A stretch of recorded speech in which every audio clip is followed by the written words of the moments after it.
বিশ্ব ঐতিহ্য ও লোকসংস্কৃতির অন্যতম সুন্দরবনের পটগান।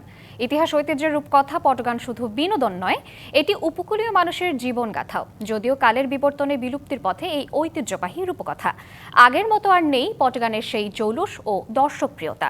সরকারি উদ্যোগ ও পৃষ্ঠপোষকতা না পেলে এই পটশিল্প হারিয়ে যাবে বলে শঙ্কা সংশ্লিষ্টদের।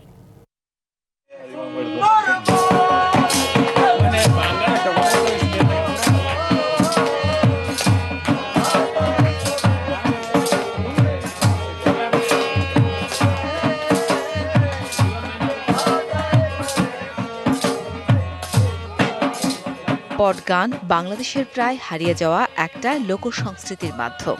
প্রায় ২০০০ বছর প্রাচীন এই লোকসংস্কৃতির মাধ্যমটি ১৯৬০ সালের পর আস্তে আস্তে বিলুপ্ত হতে থাকে। বঙ্গোপসাগর উপকূলীয় মানুষের ইতিহাস, জীবনধারা, সংস্কৃতি আর বিশ্বাসকে বহন করে পটগান।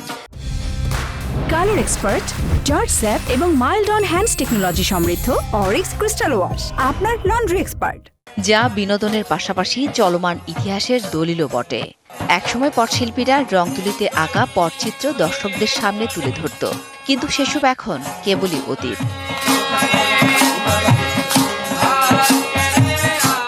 পটগানের মাধ্যমে রাজারানীর মহাকাব্যিক কাহিনী, বন আর নদী নির্ভর মানুষের টিকে থাকার সংগ্রাম, বাঘের সঙ্গে মানুষের সহাবস্থান, সামাজিক রীতিনীতি, ধর্মীয় বিশ্বাস, পৌরাণিক উপাখ্যান আর নৈতিক মূল্যবোধের শিক্ষা উঠে আসে। সামাজিক ব্যাধি বা সমাজে আসলে কি হচ্ছে, সুন্দরবনে আমরা কি করব না, এগুলো পটগানের মাধ্যমে নানা তুলে ধরেন। কোনো মা আছে, শাহ জঙ্গলি আছে, আলিমদক আছে, বাঘ আছে, এই কেন্দ্র করে আর কি পটগানের সূত্র তৈরি। গান আমরা বাদ দিছি কারণ আমাদের সেরকম সহযোগিতা করার কোনো মানুষ নেই। তবে কালের বিবর্তনে হারাতে বসেছে শিকড় সন্ধানী এই শিল্প মাধ্যম। পটশিল্পীরা জীবন জীবিকার প্রয়োজনে পেশা বদলাতে বাধ্য হচ্ছেন।